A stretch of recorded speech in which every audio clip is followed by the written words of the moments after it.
YouTube pueden disfrutar de la entrevista completa. Hemos decidido comenzar de esta moda, de esta forma o de esta manera a realizar las entrevistas y los mensajes que Dios nos envía a través de la palabra de Javier Gustavo, a través de sus canciones y a través de tantas reflexiones y mensajes que él recibe, y él nos va a platicar de qué manera los recibe en esta entrevista. Y antes de comenzar de lleno, quiero presentarles a Alan. Él es el nuevo integrante del equipo de Lindsay Comunicaciones y Mercadotecnia. Él se encuentra en la ciudad de Cuernavaca, Morelos, en México. Y bienvenido, Alan. El Ruiseñor y yo estamos muy contentos de que seas parte de este equipo y completamente satisfechos de que esta noche te integres a nosotros en nuestra segunda transmisión eh, del Ruiseñor, del Evangelio y del Lindsay Comunicaciones a través de una servidora, Liliana Medina. Y Alan, ¿por qué no te presentas y nos hablas un poquito de ti? Claro que sí, pues ahora sí que muchas gracias por esta bienvenida. Yo encantado de estar en este equipo, yo encantado de trabajar tanto con Lindsay como con el joven aquí presente, Ruiseñor. La verdad pues estoy muy emocionado. Creo yo que para hacer la segunda puedo decirles que está por venir muchísimas cosas increíbles, muchísimos buenos proyectos, muchísima calidad, muchísima producción. Y eso es algo que quiero que lo esperen muchísimo. Sobre mí les puedo contar que soy un chico que actualmente tiene 20 años. Estoy estudiando ciencia de la comunicación. Me encanta toda la parte de los medios, desde el marketing, desde la creación de producción tanto en fotografía como video, el manejo de redes sociales, entre más. Ahora sí que la comunicación creo yo que abarca muchísimas ramas y pues siempre trato de enfocarme en todas estas. Ahora sí que listísimo para arrancar y listísimo para romperla en este equipo. Pues bienvenido, le di, perdón, Gracias, Javier gracias. Gustavo, le di primero uh, presenté primero a Alan porque pues a ti y a mí ya nos conocen, ya saben quiénes somos. Y Alan es nuestro nuevo integrante y pues como un gesto de cortesía. Y yo les quiero decir que el motivo de nuestra larga ausencia se debe, y ahorita nos va a platicar Javier Gustavo, a una situación en que la pandemia nos afectó, nos afectó de manera directa. No quiero ser, no quiero parecer como un poco, no estoy exagerando cuando les digo que estuvimos a punto de perder al Ruiseñor del Evangelio. Él quedó afectado por el COVID, le pegó desde, si bien no recuerdo, el 2 de diciembre, y él ahorita nos va a platicar un poco, así como de manera breve, Javier, porque incluso yo le pedí que estuviera haciendo algunos spots en TikTok y mismos que compartíamos en sus redes sociales de Facebook, pero pues yo lo hacía no con fines de mercadotecnia ni de publicidad, sino para que él estuviera un poco ocupado, para que estuviera su mente ocupada cuando él ya pudo más o menos hablar. Les digo, no exagero cuando les estoy diciendo que él estuvo a punto de morir, y esa es otra razón por la que hemos decidido elaborar de esta manera y de este formato, el formato de videollamada, los mensajes que él tiene para todos nosotros, porque él ha asumido una responsabilidad en donde él ya está libre de contagio, él ya, gracias a Dios, ya regresó a sus actividades normales, cotidianas, como trabajar, todavía no a su cotidianeidad, pero ya está regresando a su trabajo, se está reincorporando poco a poco a su vida que tenía él antes de esto, pero su sentido de responsabilidad no le ha permitido, y él no quiere, y yo estoy de acuerdo con él, en el que nos reunamos de manera física a través de una instalación radiofónica o en alguna locación, porque tenemos que ser responsables en cuestión de evitar lo más que se pueda el contacto físico con otras personas. Y la verdad eso te lo agradezco, Javier. eh, ¿Por qué no nos platicas un poquito, así brevemente, cuando empezaste? Recuerdo que fue el 2 de diciembre. eh, Estuve acompañándote en alguno de tus procesos, llevándote medicinas y así, y realmente yo estaba asustada por él. Ya cuando salió del cuadro crítico, ya fue cuando lo empecé a regañar, fue cuando ya cuando vi que estaba saliendo del cuadro crítico, porque somos amigos. Entonces, platícanos un poquito, bienvenidos, no sabes el gusto y la satisfacción y todo lo que le agradezco a Dios en serio, de verdad, desde mi corazón, que estés vivo, que estés sano, que estés aquí con nosotros. ¿Qué nos puedes platicar? Bienvenido a tu programa, porque es tu programa, nosotros somos tus invitados. Gracias, Lindsay, por esa presentación tan brillante. Gracias, Alan, por compartir con nosotros. Desde mi corazón. La verdad, sí, es verdad lo que tú dices. Esto del COVID no es cualquier cosa, realmente es cosa seria. Yo lo viví personalmente. Como tú decías, comencé exactamente el 2 de diciembre, el 2 de diciembre, pero según los estudios médicos, el contagio viene siendo 7 días antes. Entonces yo creo que yo más o menos contraje el virus como en el 29 o 28 o 27 más o menos de noviembre. La verdad que las primeras 2 semanas fueron un poco pesadas. La verdad no tenía ánimo de nada, solo quería estar acostado, solo me ponía de pie para comer o para tomar agua, para hacer las cosas necesarias que uno necesita, ¿verdad? Para que el cuerpo esté bien. Pero ya la tercera, cuarta semana, como a la cuarta semana creo, fue cuando las cosas se me pusieron más críticas. Comencé a tener taquicardia, comencé a tener dolores en los cuerpos, en las articulaciones, en las piernas. Entonces prácticamente se me empeoró el cuadro. Estamos hablando como al mes más o menos de que empecé. Se me empeoró más el cuadro, no solamente físicamente, sino también psicológicamente o mentalmente, porque un compañero de trabajo realmente, pues, él no pudo con la enfermedad, él perdió la batalla y murió. Y lo peor de todo que yo fui el que lo descubrió cuando estaba muerto. Yo fui el que lo encontré muerto en su cuarto y pues realmente para mí fue algo muy drástico, sin contar también o sin descartar, perdón, también que mi padre también falleció, él también perdió la batalla y todo eso me afectó un poco, tanto física como psicológicamente, mentalmente.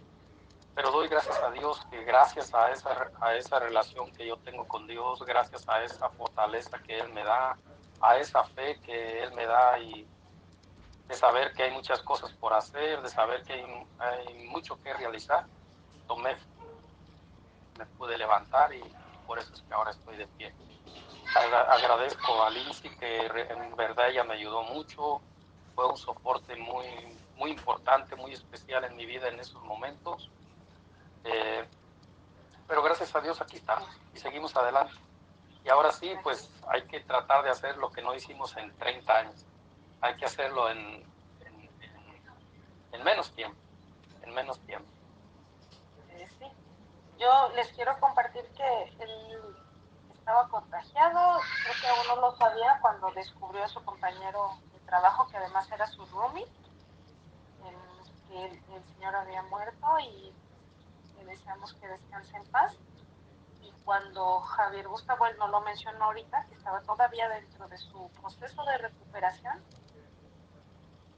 todavía estaba dentro del cuadro crítico cuando su papá falleció. Entonces él no tuvo, además de que no hubiese habido la oportunidad de entrar a un hospital, no tenía ni la energía ni la fuerza física para poder hacer un traslado.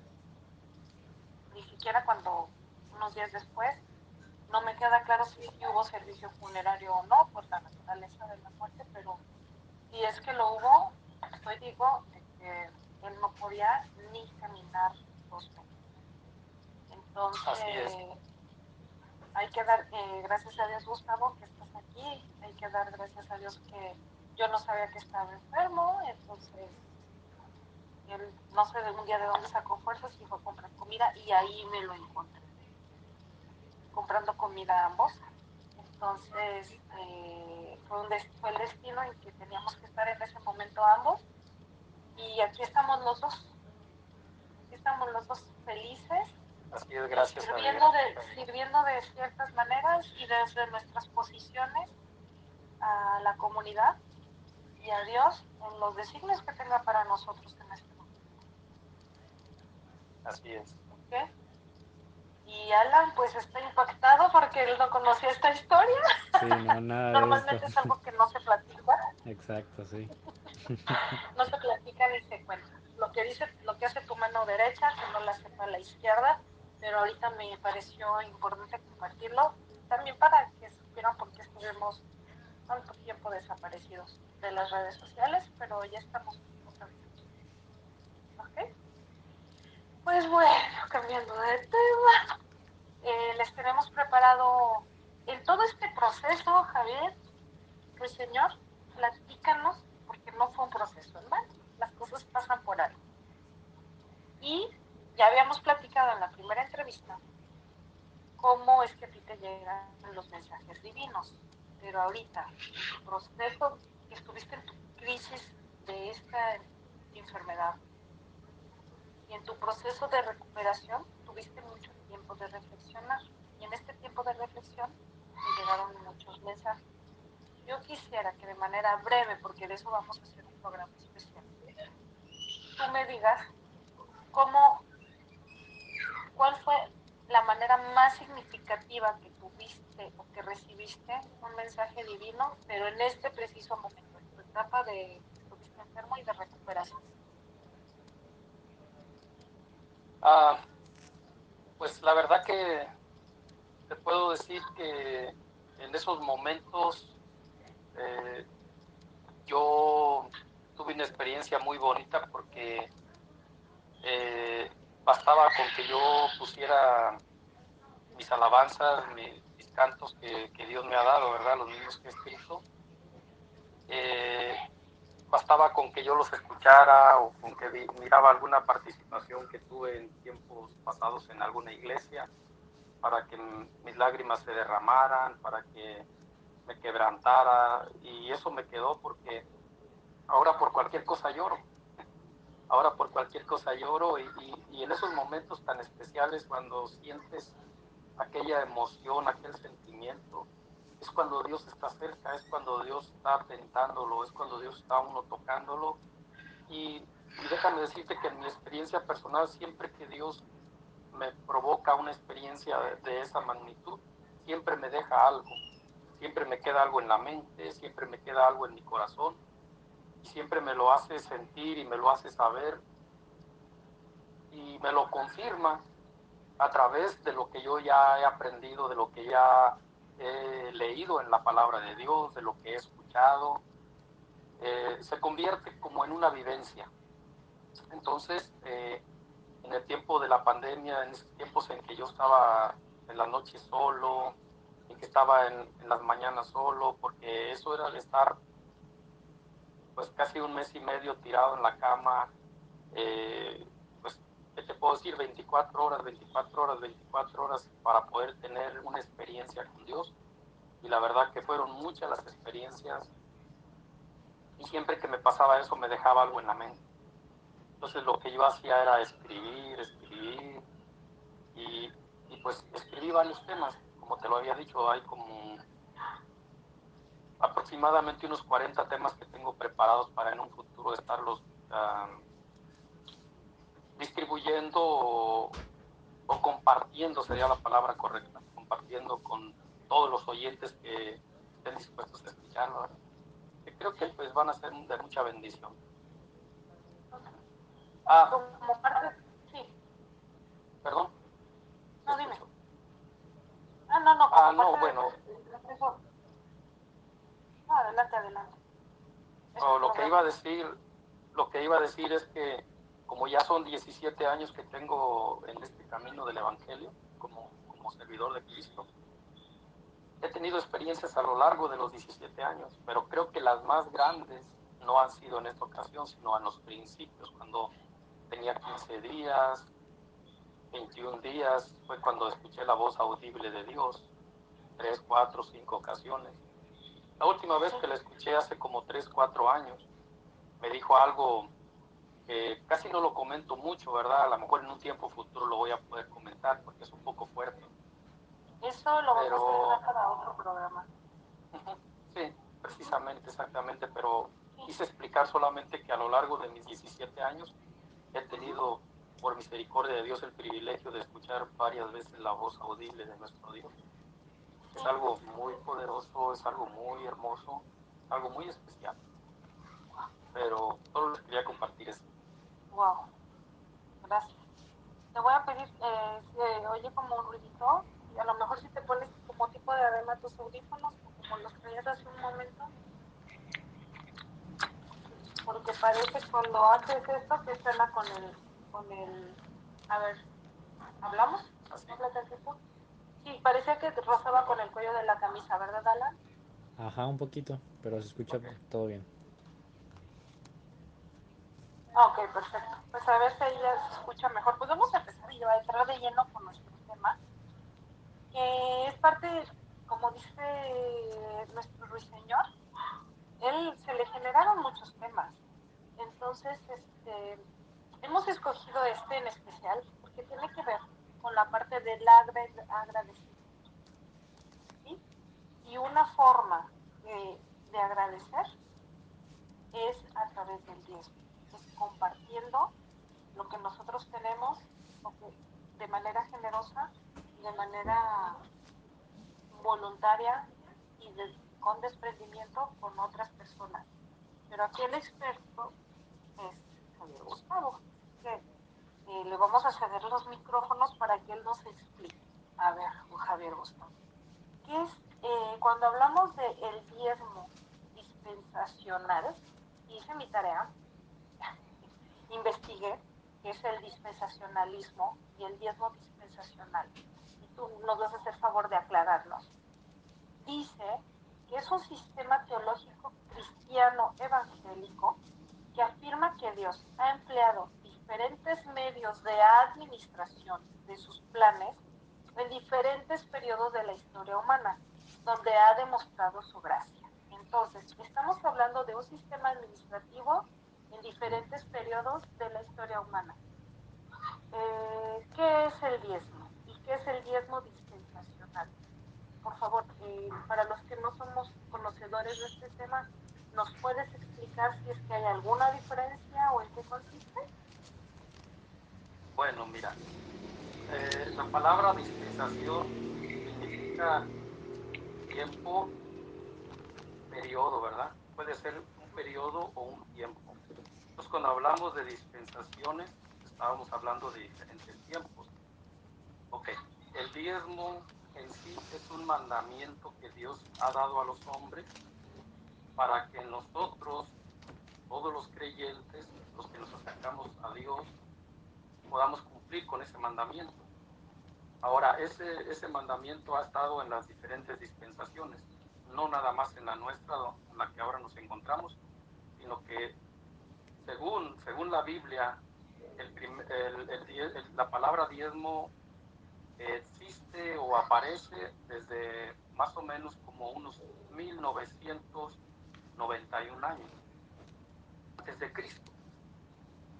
Se cree por la palabra que el diezmo aparece en la dispensación de los patriarcas. Okay. Y eso ocurre cuando el patriarca Abraham se encuentra con el sacerdote Melquisedec.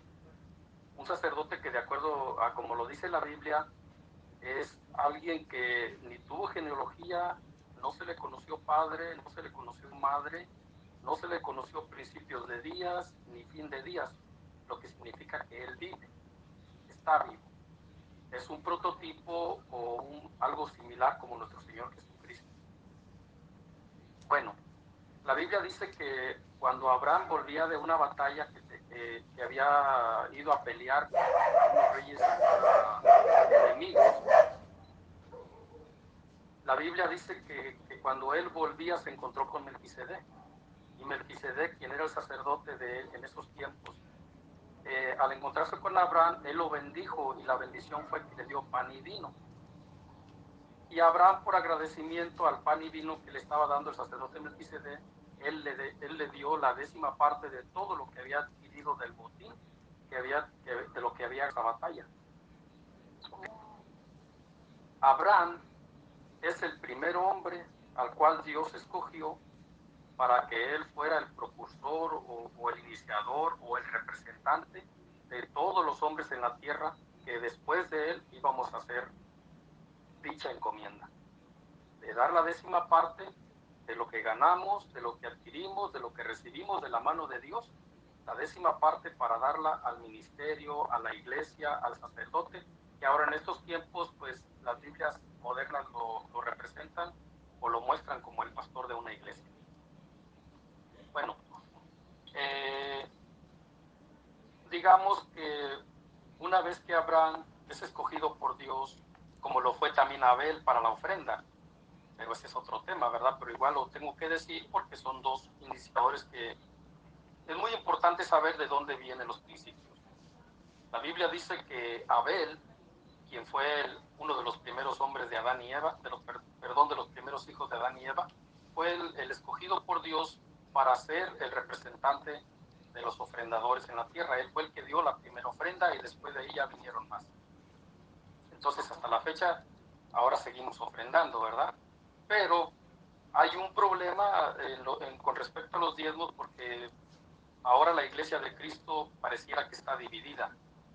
Hay muchos que dicen que no se debe diezmar, otros dicen que sí se debe diezmar, otros dicen que sí, que porque Dios, el mandamiento de Dios debe permanecer por siempre, y yo estoy de acuerdo, yo comparto con esa idea.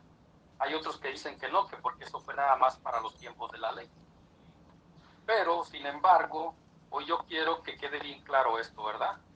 El diezmo es dispensacional porque antes de la ley fue Abraham. Y antes de la dispensación de la ley, existió Abraham. Y como Abraham fue el primero en que diezmó, entonces quiere decir que antes de la ley ya se diezmaba. La ley, dicho de paso, es una dispensación que le fue dada a otro patriarca que fue Moisés, ¿verdad? Después voy a hablar un poquito más adelante acerca de lo que es la dispensación de la ley y de cuál es la diferencia entre el diezmador del tiempo de la ley y el diezmador en los tiempos de Abraham y el diezmador de ahora en los tiempos de la iglesia de Cristo. ¿Tienes alguna pregunta, Alan? Sí, fíjate que me parece muy interesante todo lo que nos estás comentando. Creo que es una información de muchísimo valor. Y bueno, ahorita ya nos hablaste un poquito de la historia, del significado obviamente, y ahí me interesaría saber mucho cuándo es que los hombres comenzaron a diezmar. Bueno, como les había dicho, según, ¿verdad?, estudios que saqué yo de la misma palabra, porque la palabra es genealógica, tiene genealogías, tiene historia, y si uno empieza a ver desde el principio hasta los tiempos de ahora, vamos a encontrar que por las genealogías hay un tiempo preciso, ¿verdad? Entonces, según las genealogías, según la historia bíblica, hace aproximadamente unos 1991 años antes de Cristo, ¿verdad? Entonces, vamos a decir que 1991 años más 2000 años que hace que Cristo vino a la tierra y ascendió, volvió al cielo. Entonces, si le sumamos 1991 más 2000 años más, estamos hablando de ¿cuánto viene siendo? 3.900, como cerca de 4.000 años. Sí. Cerca de 4.000 años hace que el primer hombre o el patriarca Abraham fue el representante de Dios en la tierra, que dio la décima parte al sacerdote Melquisedec. Por lo tanto, aunque todavía no habían nacido todos los que venían detrás de Abraham, la Biblia dice que en sus lomos ya estaban todos. ¿Por qué? Porque él fue el escogido, como la Biblia dice. Después dice que tú serás bendición para todas las naciones, le dice Dios a Abraham, ¿verdad? Dice, tú serás bendición para todas las naciones y de ti viene una descendencia, y esa descendencia, dice, va a ser bendecida por causa tuya. Entonces, como Abraham fue el primer diezmador, todos los que venían en sus lomos o los que venían después de él, incluso todos nosotros, los que ahora somos parte de la Iglesia de Cristo, nosotros en Abraham ya estábamos diezmando. O no sé si, entonces, está un poco difícil de entenderse, pero como él fue el representante, Ajá. en él ya estábamos diezmando todos nosotros. Sí, claro. Pues no sé en el caso de Alan, que es mucho más joven, pero pues yo que soy una mujer adulta, jefa de familia, para mí no me parece desde un punto de vista un poco práctico, o siendo práctico, el hecho de que se le tenga que dar un diezmo a la iglesia, porque obviamente viéndolo desde la vida práctica, pues necesita el recurso económico para funcionar, ¿no? Al final también se pagan servicios, me imagino, para esto, ¿verdad? O tú corrígeme, Javier Gustavo, o sea, me imagino, la iglesia pues tiene que pagar agua, luz, servicios de mantenimiento y garantizar que esté la casa de Dios o la instalación física para que los feligreses o los miembros de la congregación vayan a adorar al Señor o a adorar a Cristo en lo que sería la representación de su casa en la tierra. Entonces, a mí, yo estaría también, como tú lo dices, yo estaría de acuerdo, ¿no? Nosotros, desde la perspectiva del catolicismo, lo que se hace durante las ceremonias es que pasan con una canasta y tú pones de manera voluntaria la cantidad que tú deseas. Se supone que de manera ideal también deberíamos de dar como nuestro 10%. Y a mí no me parece como nada extraordinario, de hecho me parece lógico, ¿no? Que se haga por una cuestión de administración, como lo dice la definición en sí misma. No sé qué opina Alan.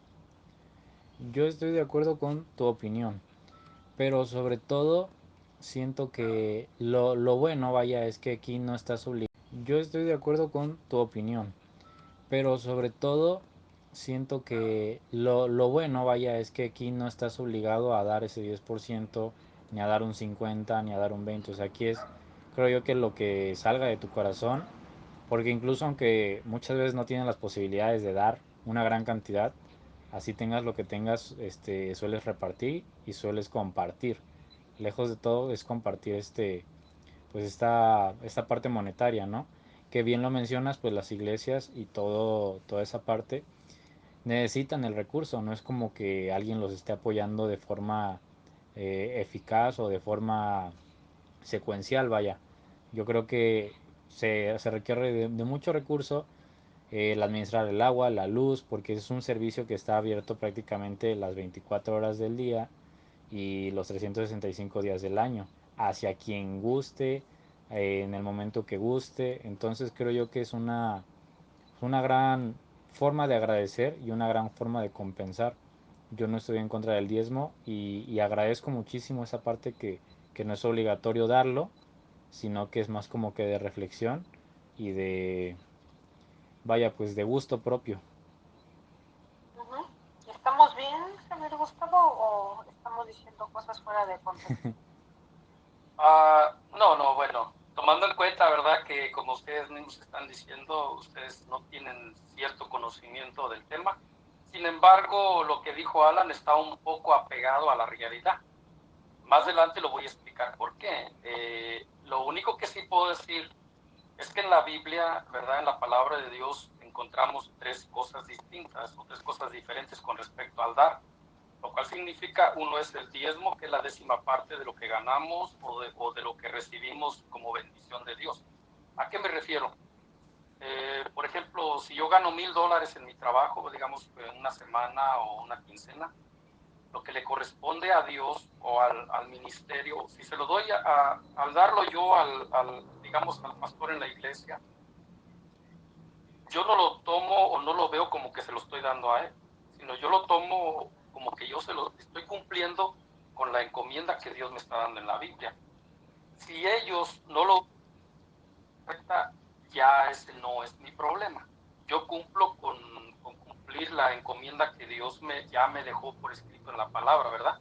Ahora, no solo es el diezmo, es la ofrenda voluntaria, como decía Alan, y también es la primicia. La primicia es como que tú comienzas en un trabajo y todo lo que ganas, obvio, no es obligatorio, pero eso depende a quien lo pueda hacer o quien desea hacerlo, ¿verdad? De corazón. Digamos que tu primer semana y tú dices, Dios, yo te lo voy a dar como una primicia, pensando en que te va a agradar y en que tú me vas a recompensar de una manera. Oye, yo os digo una cosa, nosotros jamás le vamos a ganar a Dios a dar. Lo que nosotros le demos a Él es muy poquito comparado con lo que Él nos va a regresar a nosotros. Puede ser en todo el tiempo de nuestra vida, o puede ser en un determinado tiempo, pero yo sí digo una cosa, a Dios nunca le vamos a ganar a dar. Entonces, hay personas, porque sí las hay, que tienen su primer trabajo y todo lo que adquieren de su primer cheque o de su primer ganancia se lo entregan a la obra de Dios como primicia, porque si es bíblico, si existe en la Biblia, y Dios recompensa a esas personas de una manera muy especial, porque Dios no se queda con nada, mayormente cuando lo haces de corazón.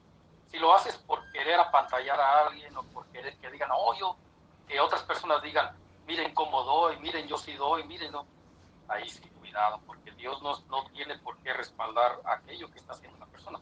Pero cuando lo haces de verdad de corazón, como decía hace un momento, te desprendes de verdad de corazón, eso agrada a Dios y Dios te recompensa a manos llenas. Eso me lleva a la siguiente pregunta. ¿Hay maldición cuando no das el diezmo? O, por ejemplo, es de manera voluntaria, tú nos estás confirmando. Bueno, no, pero no te obligan a llevar tu comprobante de cuánto te pagan, ¿verdad? O sea, tú das el diezmo porque sabes que tú eres, que ese es lo que corresponde, o no te obligan a comprobar, claro, pues gano $1,000, aquí está mi 10%. Ajá. Pero quien no lo hace de corazón, ¿hay una maldición? Si lo da, y aún aunque lo dé, si no es de corazón. Bueno, ahí está la controversia, mira, porque como estábamos hablando de dispensaciones, hay una palabra en la Biblia que está en Malaquías, creo que es capítulo 3, versículos 7 al 10, por ahí más o menos, en donde Dios dice, ¿verdad? Es la única palabra que yo encuentro en toda la Biblia que dice, malditos sois con maldición, porque toda la nación me habéis robado.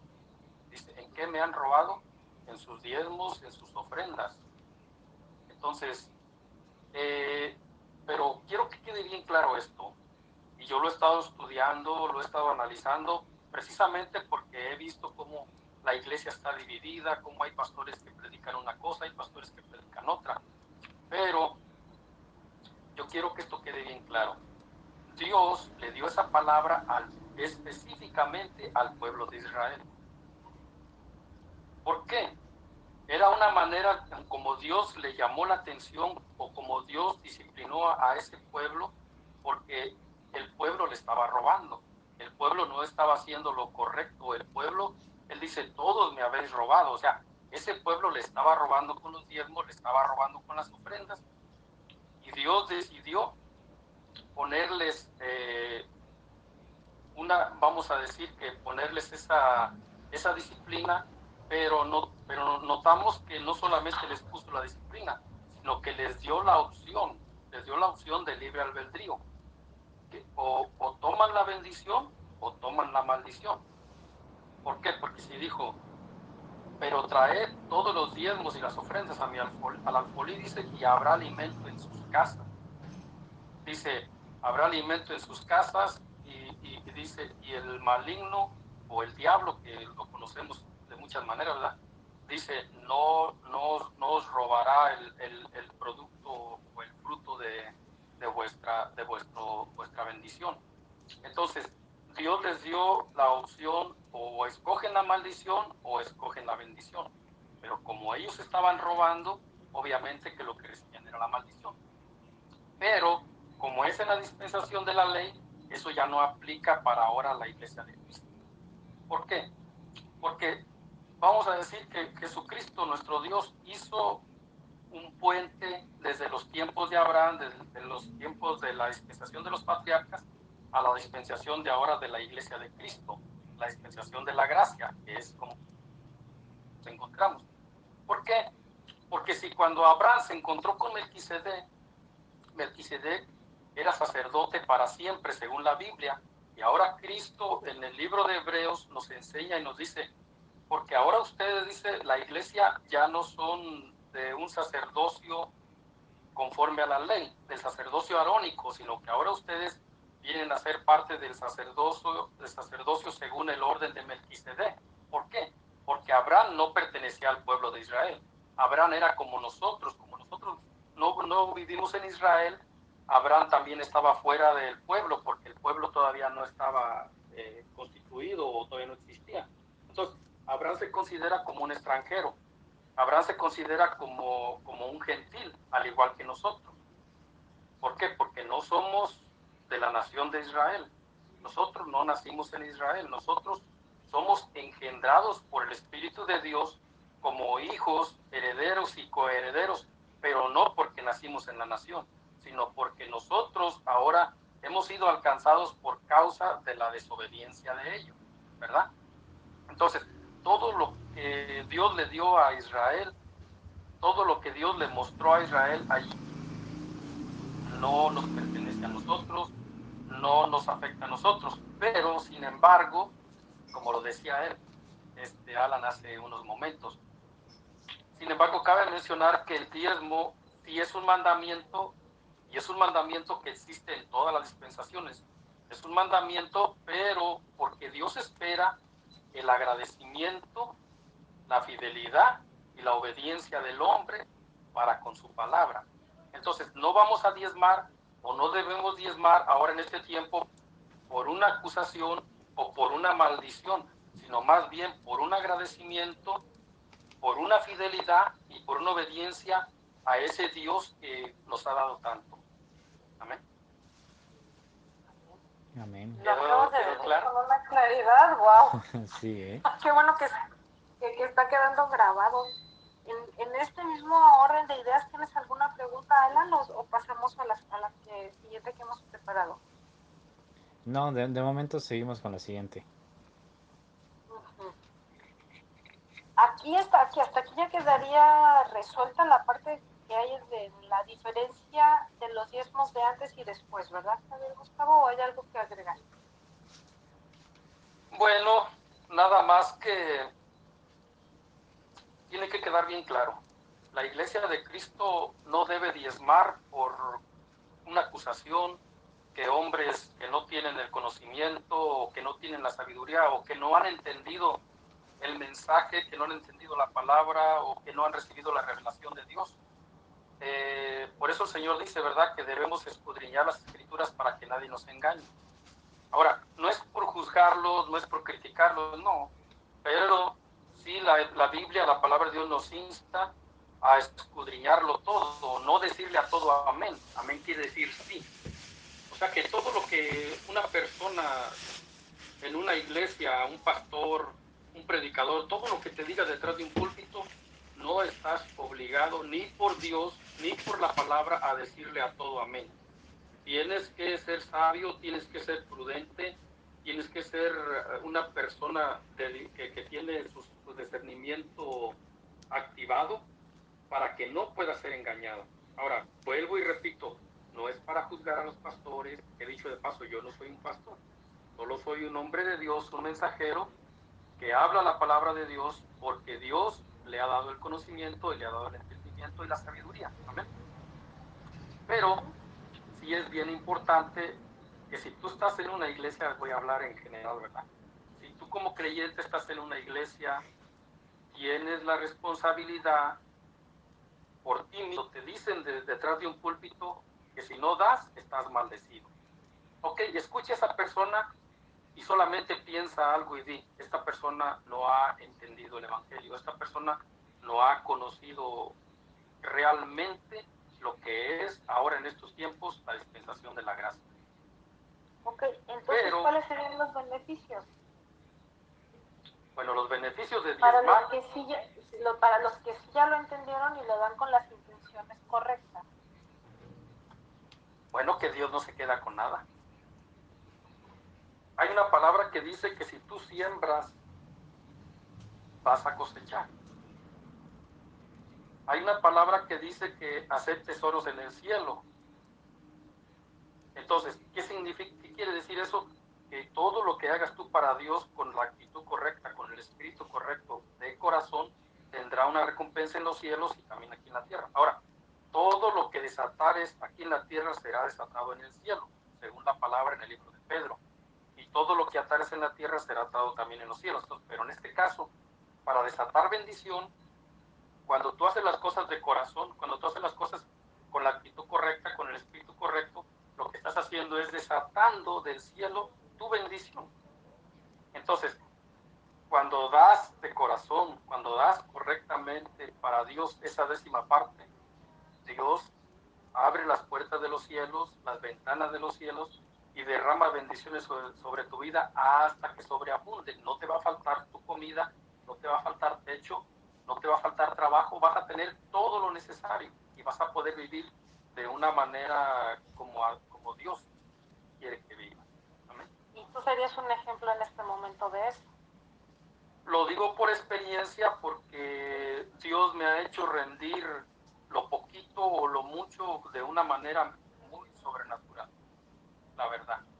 ¿Sí? Yo todo el tiempo que estuve aquí tirado, sin mover un pie, sin mover un dedo, pero Dios tocaba el corazón de mi patrón para que él me estuviera solventando, para que él me estuviera,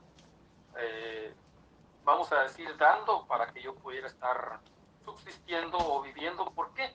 Porque Dios tiene un propósito en mi vida. Y ese propósito es que yo predique su evangelio, es que yo cumpla con una misión, cosas que Él ya me ha puesto en mi corazón y que me ha hablado incluso audiblemente. Amén. Pero eso lo vamos a dejar para otros tiempos. Son temas muy bonitos, muy profundos, muy prometedores, y los quiero decir hoy abiertamente porque el Ruiseñor del Evangelio tiene mucho para dar de parte de Dios. Para su gloria. Así es. Pues bueno, a nosotros nos ha quedado muy claro y yo quiero, salvo que tengas algo que agregar más acerca de la importancia y los beneficios del diezmo, antes de concluir, Ruiseñor. Bueno, creo que ha faltado algo que es bien importante. El diezmo es vigente. ¿Qué significa la palabra vigente? Quiere decir que es existente, quiere decir que actualmente está activo. Actualmente Dios espera, Dios demanda a todos los creyentes en la tierra, a todos los que formamos parte de la iglesia de Jesucristo, que tomen en cuenta esta palabra, que tomen en cuenta este mensaje. ¿Por qué? Porque es bien importante que nosotros sepamos que toda obediencia a nuestro Dios tiene recompensa. Y la recompensa es una grande bendición. Entonces, lo que el Señor Jesucristo, quien es nuestro Dios, a través de este pequeño mensaje, a través de esta palabra, Él quiere que quede bien claro que el diezmo está vigente. En estos tiempos tiene que ser dado a la iglesia. ¿Para qué? Para cumplir con todo lo que el Señor tiene preparado para su iglesia. ¿Amén? Obviamente tenemos que tomar en cuenta que los diezmos son distribuidos primeramente para el predicador de la iglesia, que es el pastor, pero también para todo lo que ahí, lo que contribuye, todo lo necesario, los gastos, todo. Nosotros tenemos que saber que si Dios abre una puerta para que lleguemos a una casa espiritual que es la iglesia, nosotros debemos de contribuir. ¿Para qué? Para que ese ministerio esté trabajando, esté funcionando. Ahora, ¿por qué quiero que quede bien claro que está vigente?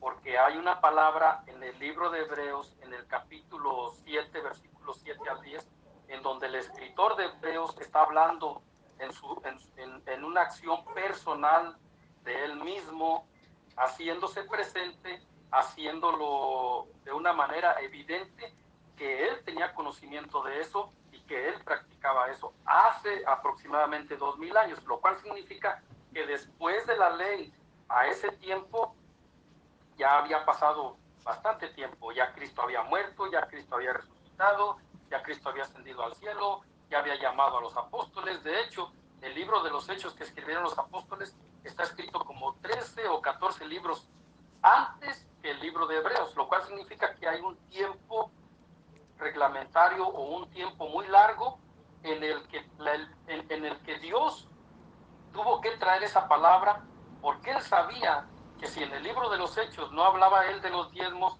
y si en otras escrituras no hablaba de los diezmos, la gente se iba a confundir. Pero Dios en el libro de Hebreos vuelve otra vez a hacer referencia. Es como que hizo un puente desde Génesis hasta Hebreos, que vienen siendo más de 60 libros. Desde Génesis hasta Hebreos hizo ese puente y lo trajo y dijo, para que mi iglesia esté consciente, para que mis creyentes sepan que yo hago ese puente desde Génesis hasta Hebreos, para que se den cuenta que el diezmo es vigente y que yo espero de mi pueblo, que yo espero de mi iglesia, que espero de cada creyente que dé esa 10ª parte para que pueda ser bendecido y para que pueda obedecer a mi palabra, para que pueda mostrar su fidelidad, para que pueda mostrarme su agradecimiento y para que pueda mostrarme su fe. Amén. Entonces, en el libro de Hebreos, capítulo 7, versículo 7, ahí dice el escritor de Hebreos, dice, porque los hombres, en otras Biblias dice los sacerdotes, y en otras Biblias más modernas dice los pastores. La que quiera, pero es lo mismo, ¿verdad? Pero vamos a ver por las más modernas. Los pastores que ahora en estos tiempos, dice, aquí en la tierra, en esta vida, reciben la 10ª parte de lo que ganamos, dice, un día morirán, mas este Melquisedec, a quien Abraham le dio los diezmos, dice, él, la Biblia dice que no dice que ha muerto, sino que vive y que permanece para siempre. Pero el tema aquí no es la diferencia entre Melquisedec y Abraham y nosotros, la iglesia, no.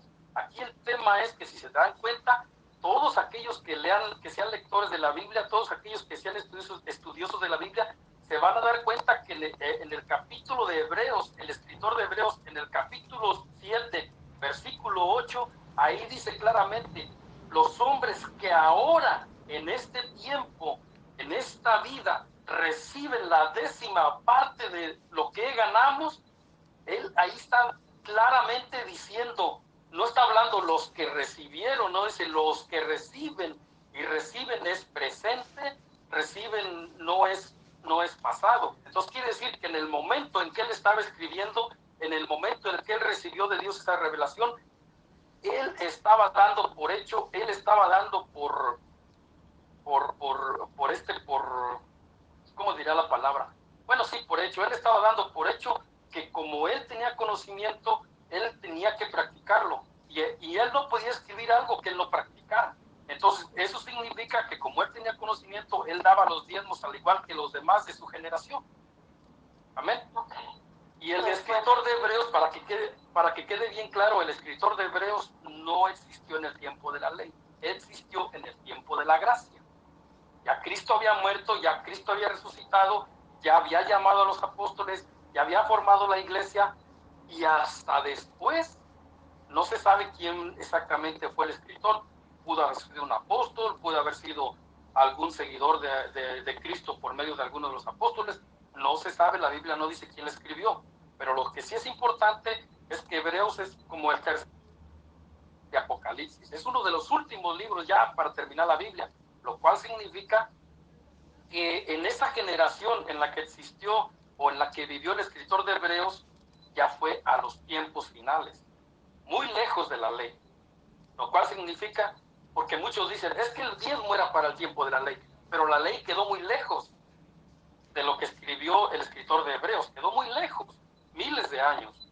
Entonces, por eso hoy quiero, por palabra de Dios, por palabra del Espíritu, que si el escritor de Hebreos escribió para su generación miles de años después de que terminó el periodo de la ley o la dispensación de la ley, eso significa que Dios, aún después de terminar la ley, cuando comenzó la gracia, seguía todavía pidiendo el diezmo, seguía todavía demandando el diezmo.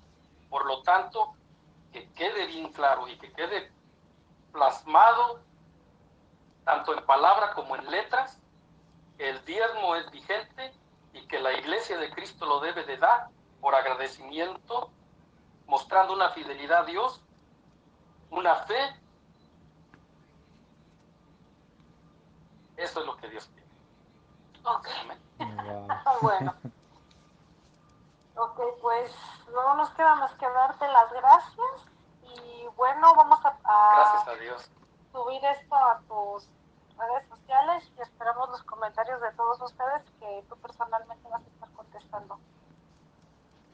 Gracias, Alan, y gracias, Javier Gustavo, y nos vemos en la siguiente.